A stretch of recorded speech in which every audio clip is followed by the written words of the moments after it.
Hi everybody, welcome back to part 4 of the Kotare 132 scale Spitfire Mk1 build.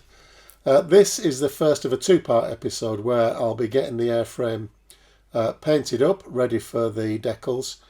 But I've spent quite a bit of time getting the airframe, last bits of airframe details done this week. So I've only managed to get as far as painting the undersides. And then in the next part, part 4b, I'll finish off the painting, get the gloss coat on, and then we should be ready for some decals at that point.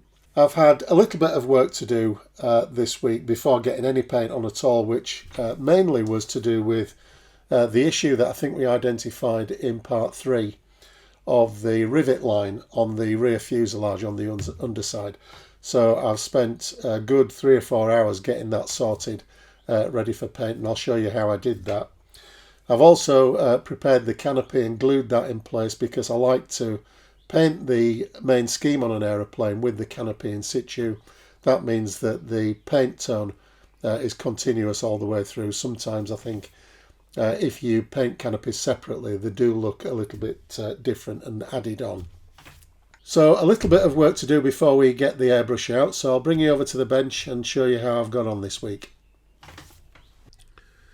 Okay, so I'm just going to do a little bit more work on the underside of the aeroplane at this point before we do anything else. If you've got the kit or you saw the last episode, you'll know that the moulding of the rear fuselage has raised rivets on it, which is correct for a Mk1, but these don't extend right the way around on the underside of the fuselage. They run out along the centre line, whereas on the top of the fuselage Kotare provide this separate spine insert which has the correct rivets, raised rivets moulded in.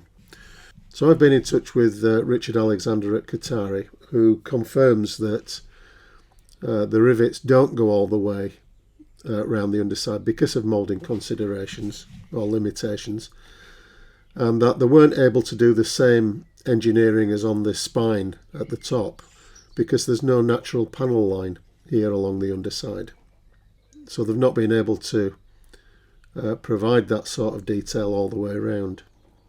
And if they did manage to mould the rivets all the way up to the centre line, you'd erase them anyway by doing the sanding work to eliminate the seam along the bottom. So I'm going to try and replicate the rivets on the underside.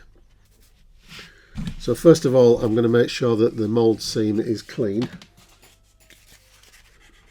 You just need to be careful at this point. We don't want to remove the rivets that are provided.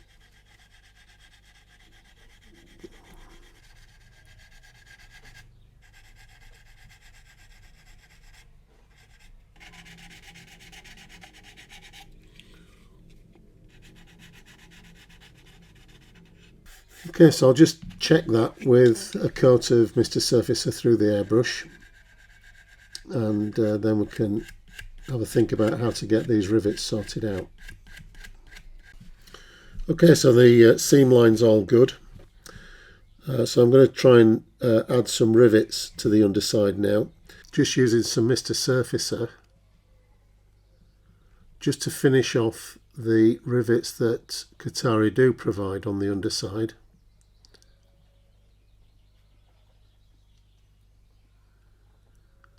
So just a tiny little dot, and they will match the raised rivets that Kotare give us already.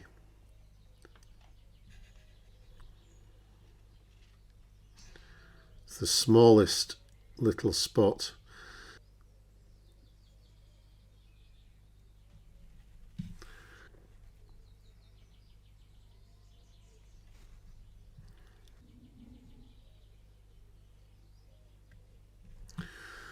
Mr. Surface is a wonderful thing. You can use it for all sorts.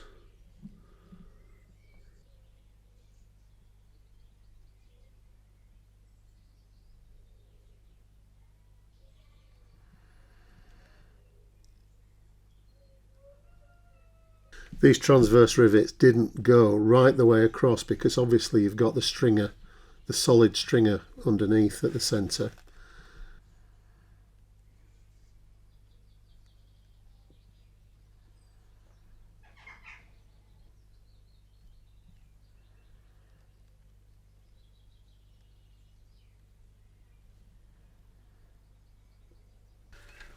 If you're doing this yourself on your model, don't worry too much about getting these rivets absolutely straight.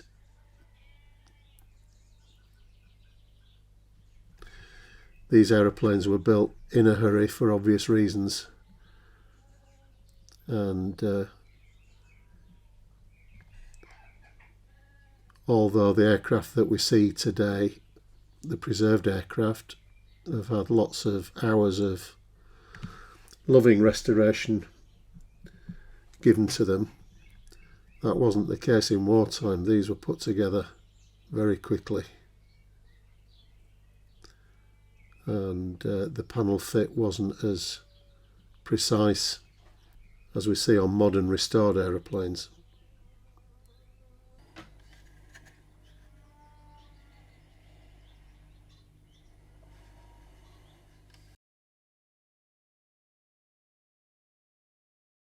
So after a bit of careful work with the Mr. Surfacer, I think that's an improvement over just leaving it with the gap in the rivet line there.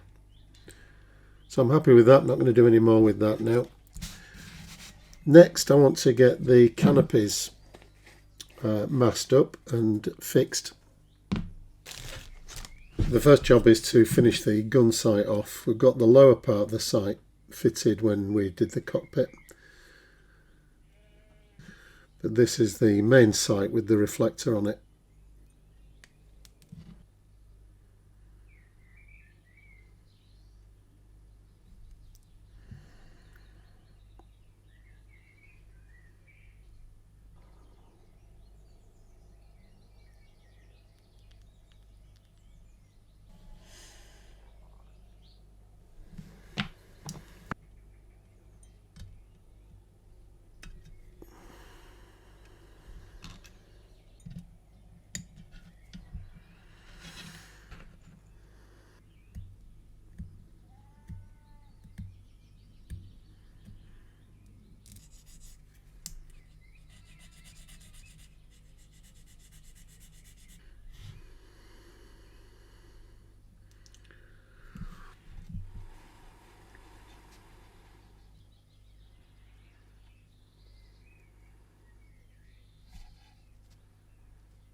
This is 0.2mm wire, and I'm going to use this to hopefully form what I think is a tensioner just behind the seat.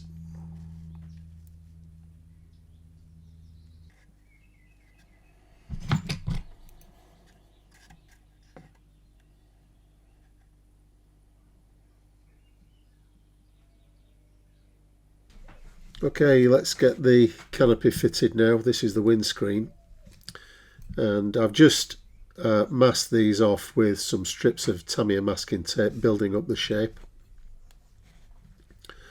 I'm not sure if there's a die cut mask available from the likes of Edward for this one yet. It's a fairly new kit in the UK, but no doubt it won't be long before one is available. But in 132 scale, I think it's easy enough to mask your own canopies up. Just needs a bit of patience to use the different little strips till you build the shape up. And it's the same for the fixed section at the back behind the pilot. Before I can do any of that though, I just need to fit the gun sight.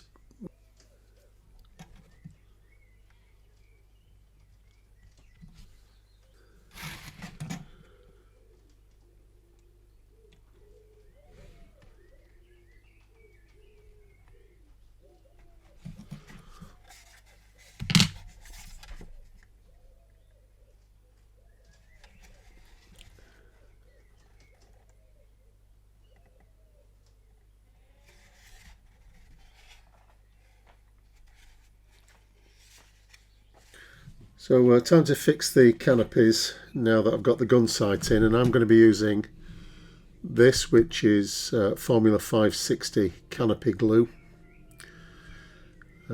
It's clear, fast drying, obviously. It's basically an acrylic PVA type adhesive. And I'll fix these now and leave them for roughly 24 hours to fully cure. Just give these a quick wipe around. They've been cleaned before I mask them up, but I might have got some fingerprints or something on them, so just give them a wipe. And also a quick brush with this. This is a Tamiya anti-static cleaning brush.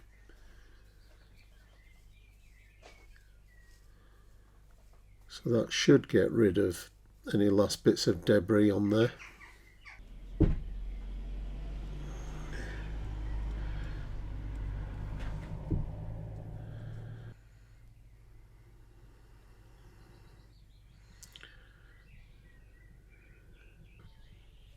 The other thing that I like about Canopy glue is that you can wipe it off with water when it's wet. So if any of this squeezes out onto the model, we'll be okay, we'll be able to clean it up.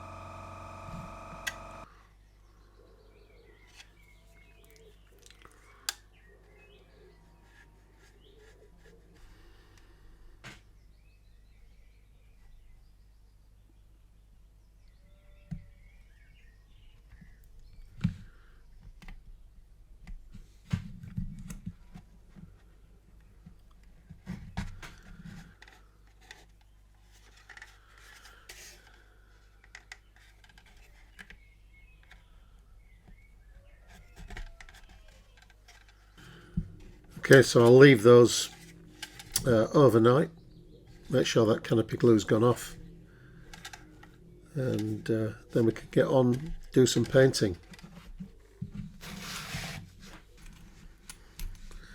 So whilst I'm waiting for those canopy parts to dry overnight, I'll just prepare some of the other bits and pieces that we're going to need later on in the build. I'll get ahead of myself. So these are the wheel halves, I'll get those assembled, and I'll also glue together the exhausts, because I'll be able to let these dry, and once they are dry I'll drill them out. So this is the propeller that I need for this version. This is the Rotol, which has a rounder, blunter spinner on it. This is the de Havilland prop that's also provided in the kit, and the spinner is more pointed on that one, and the propellers are a different shape slightly. So it's good that Kotare provide both options in the kit. So it's nice to have this time to properly prepare and clean up all the detail parts, because having spent so much time on the rest of the model, it's easy to rush ahead now and not spend quite so much time on these bits and pieces that you're going to be adding on at the end. So it's got two benefits. It makes sure that you give these the attention that they deserve, and also it stops you messing about with the parts that you're waiting to dry.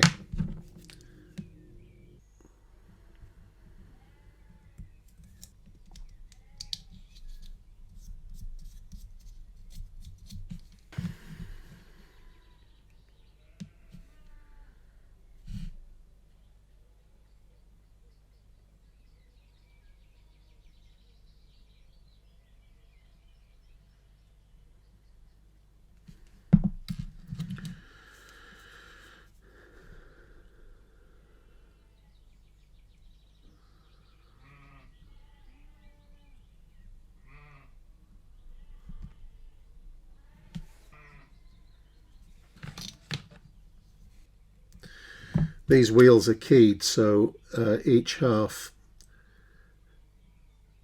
has its corresponding part.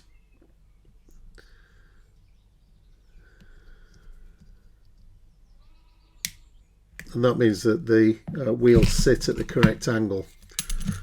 when you get them on the undercarriage legs. I understand that the first release of this kit, I think directly from the manufacturer, included a set of resin exhausts, which would have been nice, but we should be able to clean these up all right.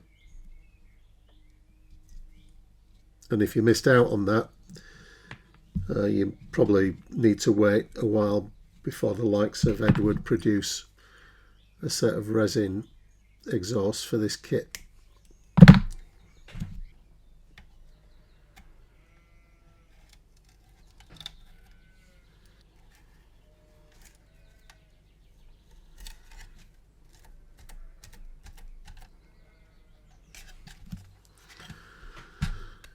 Okay, so when I took the tape off that canopy, I wasn't happy with how it was sitting, this one at the back. So I've taken it off, cleaned it up and reapplied it, and it's one of the good things about the canopy glue that you can remove it, clean it up very easily, doesn't leave any marks behind. So but that's just set me back a little while. I'm going to have to wait another at least 3 or 4 hours before I can remove that tape. But it's a pretty obvious area around the canopy. It does draw the eye, so you need to have it right. But one thing I can do is to do the next step of the painting process, and the first thing is to apply some aluminium onto the wing roots and in the areas where I'm going to add some chipping effects later on. So I'll start with that, and I'm going to use some Tamiya lacquer gloss aluminium for that. Before I do any painting on the fuselage, I just want to smooth the primer down a little bit, just to make sure there's no dust or grit or anything in it. And to do that, I'm going to use these new to me Albion Alloys finishing cloths. These are like a micro mesh. I'm using a 6000 grade here, and it's just enough to just polish the surface up. The primer's gone on really thin, so I don't think I'm going to find too much.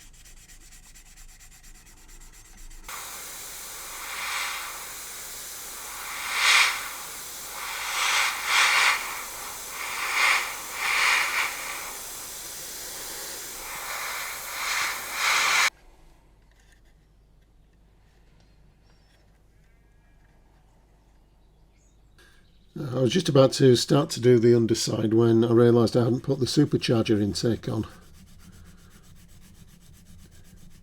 One thing just to point out, just out of interest, is that Kotare have moulded actually the division inside the supercharger intake. So if you look right down at the bottom, you might be able to see how the intake is split into two, and that goes into two sides of the supercharger on the Merlin. That's real attention to detail. I don't think I've ever seen that on any Spitfire kit before.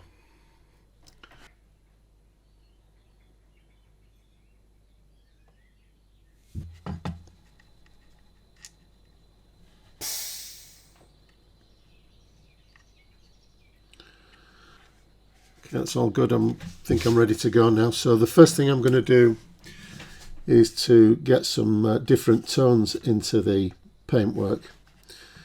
And to do that, I'm just going to add some random marks onto the underside with the airbrush. So it's basically a type of pre-shading, but it's not exactly following the panel lines. It's just a more random scattering of marks. And that shows through the paint, particularly the white side of the aircraft on this side. It's probably less effective on the other side, which will be a night black colour. But we'll have to do some weathering of the black with some oils later on. So let's get this airframe dirtied up a little bit.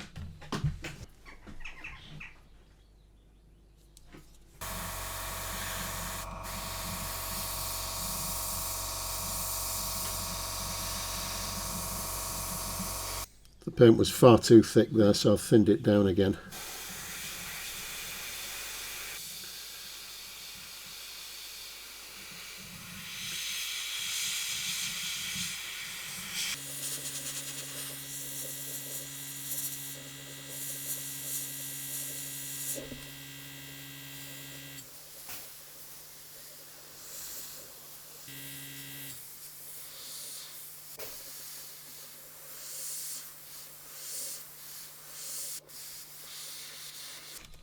These splatter templates from Van der Rosten, I usually use them at this stage just to get a bit of random markings into the paintwork.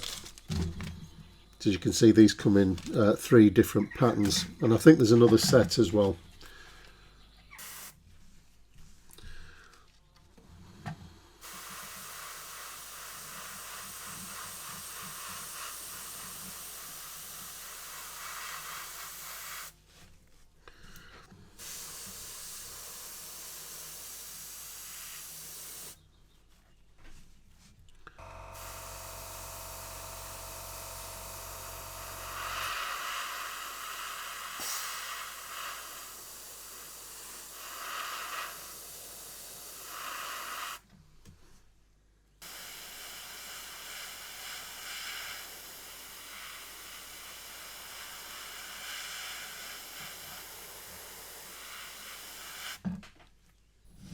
So on the black underside, on the port side here, I'm going to be using some matte black rather than the NATO black, which I've used on the starboard side here, which will be white. The other thing that I'm going to do is I'll also add some random white into this side as well, just to break the black up a little bit when I come to do it.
Okay, I think that's enough for this starboard side.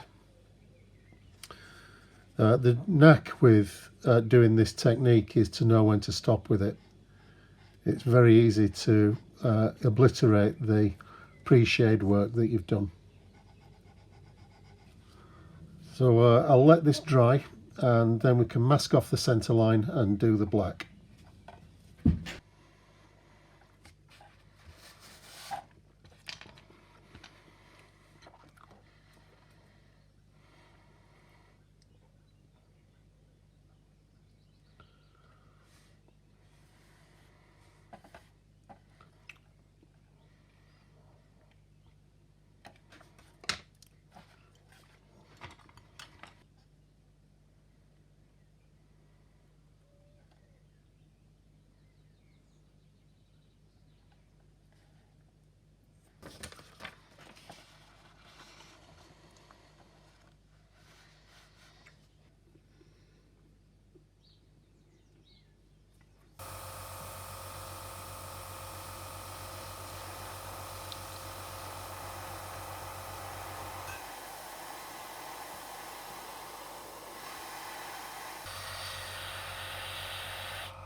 Just get the masking off very carefully.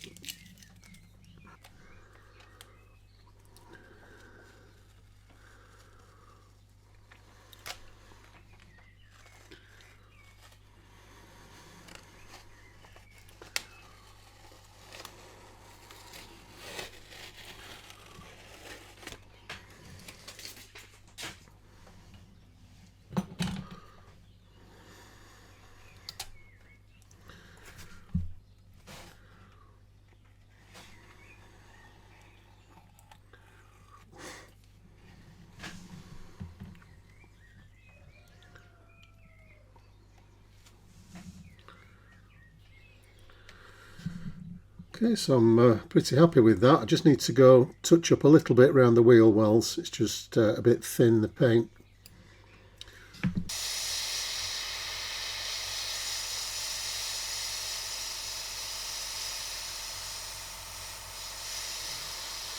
Okay, I'm happy with that. The masking's gone all right.